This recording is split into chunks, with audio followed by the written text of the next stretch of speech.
Salam Bapak Ibu, Saudara dan Saudari, sahabat-sahabatku dimanapun Anda berada. Selamat berjumpa kembali dalam permenungan hari ini, hari Minggu biasa yang ke-18. Dan Injil yang kita gunakan sebagai bahan permenungan kita hari ini diambil dari Injil Lukas bab 12 ayat 13 sampai dengan 21. Ketika Yesus mengajar orang banyak, salah seorang dari orang banyak itu berkata kepadanya, "Guru, katakanlah kepada saudaraku supaya ia berbagi warisan dengan aku."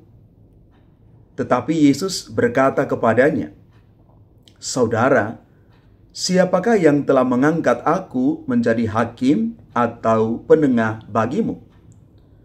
Kata Yesus kepada orang banyak itu, "Berjaga-jagalah dan waspadalah terhadap segala ketamakan. Sebab walaupun seorang berlimpah-limpah hartanya, hidupnya tidaklah tergantung dari kekayaannya itu." Kemudian Yesus mengatakan kepada mereka perumpamaan berikut. Ada seorang kaya, tanahnya berlimpah hasilnya. Ia bertanya dalam hatinya, "Apakah yang harus kuperbuat? Sebab aku tidak mempunyai tempat untuk menyimpan segala hasil tanahku."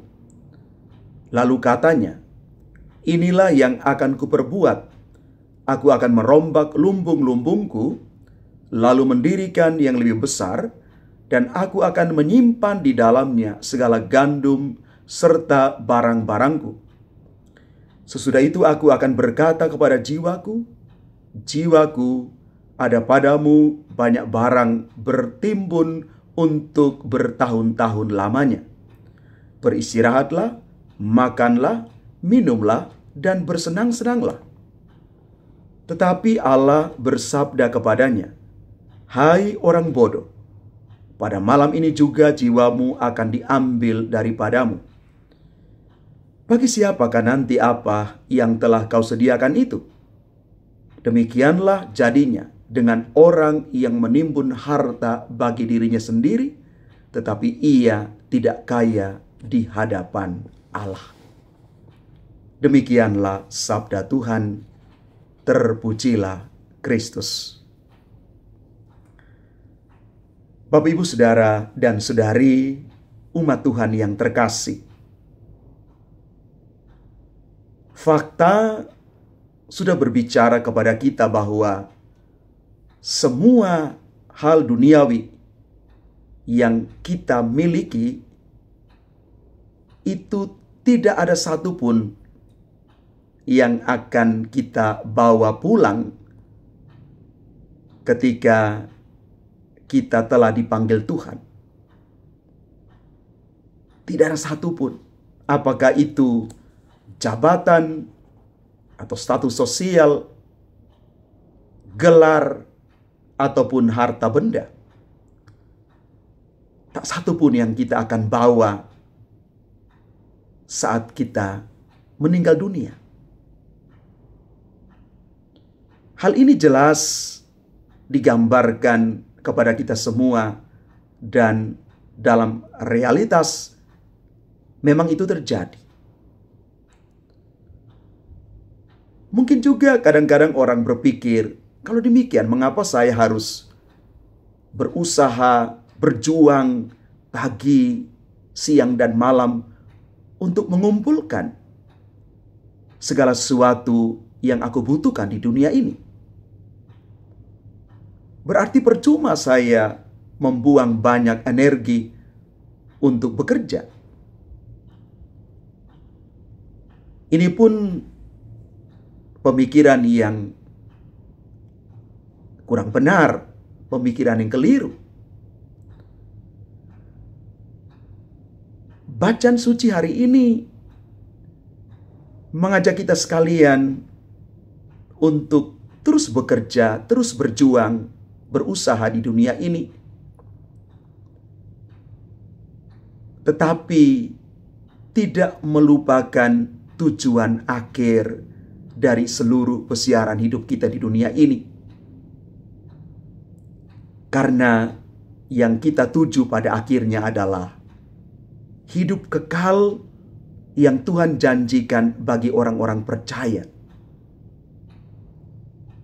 Kita boleh mengumpulkan harta dunia, tetapi tidak melupakan juga harta surgawi. Bacaan suci hari ini mencoba memberikan kepada kita satu pembelajaran untuk tidak meletakkan seluruh keberadaan diri kita, hidup iman kita hanya di atas harta dunia. Kita diajak untuk tidak melekat pada harta dunia yang sesewaktu akan habis, yang pasti tidak menjamin hidup kita. Orang kaya yang datang kepada Yesus menginspirasi kita semua bagaimana kita berusaha untuk mengelola kekayaan dan harta benda yang ada pada kita, supaya kita bukan menjadi orang yang tamak, orang yang rakus, orang yang tidak peduli pada orang lain.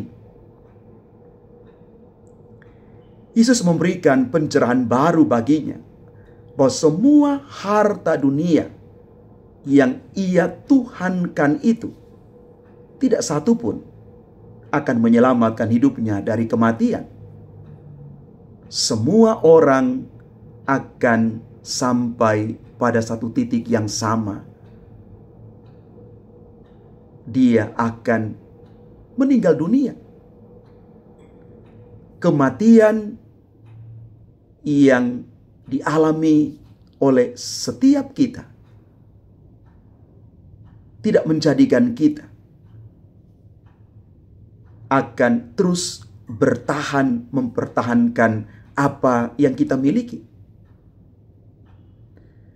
Lewat refleksi Injil hari ini, sebenarnya Yesus mau mengajak orang kaya itu untuk mengubah cara berpikir, bagaimana dia memposisikan dirinya terhadap harta dunia yang dia punya.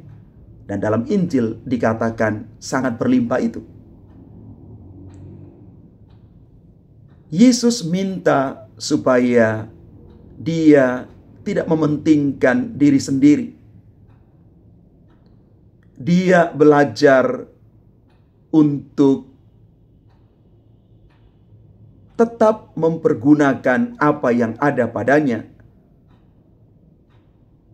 membagikan solider bagi orang lain juga. Cara baru yang ditawarkan oleh Yesus mau mengajak kita sekalian untuk tidak menghalalkan segala macam cara untuk mendapatkan kekayaan ataupun jabatan dan lain sebagainya. Cara baru yang ditawarkan Yesus itu adalah mengubah konsep berpikir tentang apapun yang kita miliki. Yesus minta kita untuk menjadi kaya di hadapan Allah. Bahwa kekayaan itu bukan tujuan akhir dari hidup manusia, walaupun sekarang kita sangat membutuhkan itu, tetapi kita menggunakan segala macam harta duniawi ini untuk juga mengejar kekayaan di hadapan Allah. Ketika kita memiliki jiwa sosial, murah hati, adil, tenggang rasa terhadap kebutuhan sesama. Ketika kita menjadi orang-orang yang adil, Bapak Ibu yang terkasih, adil artinya memberikan kepada orang apa yang menjadi haknya, dan jangan ambil apa yang menjadi hak orang itu. Cukuplah dengan apa yang kita punya. Itulah nilai adil yang sesungguhnya. Bapak Ibu saudara-saudari terkasih, dari firman Tuhan hari ini, kita mau belajar bahwa Tuhan Allah itu tidak membenci kekayaan. Yesus tidak membenci orang kaya.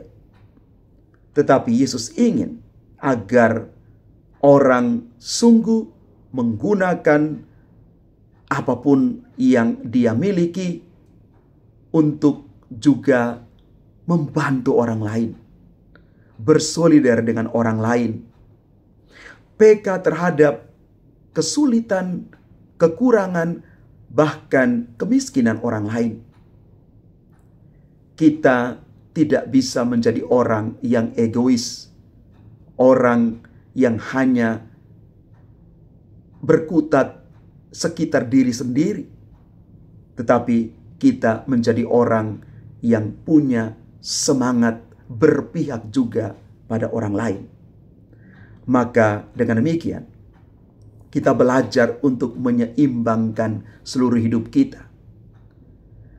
Kita bekerja, kita berusaha, kita berjuang untuk memiliki dan mendapatkan apapun yang kita mau di dunia ini. Tetapi di sisi lain, kita terus mencita-citakan harta surgawi, hidup kekal yang Tuhan percayakan bagi orang-orang percaya. Mari Bapak Ibu, saudara-saudari yang terkasih, kita siap untuk menjadi orang-orang yang kaya di hadapan Allah dalam hidup iman kita, tetapi tidak lupa kita terus memperjuangkan apapun yang ada selama kita berada di dunia ini, menjadi orang-orang yang bijak, orang-orang yang siap bersolidar dengan orang lain. Jangan lupa bekerja, beriman, beramal, dan siap berbagi dengan siapa saja. Kitalah orang-orang yang dimenangkan Tuhan, dan kita juga tetap menjadi orang-orang yang kaya di hadapan Allah, karena kita adalah anak-anak Allah. Tuhan memberkati kita sekalian. Amin.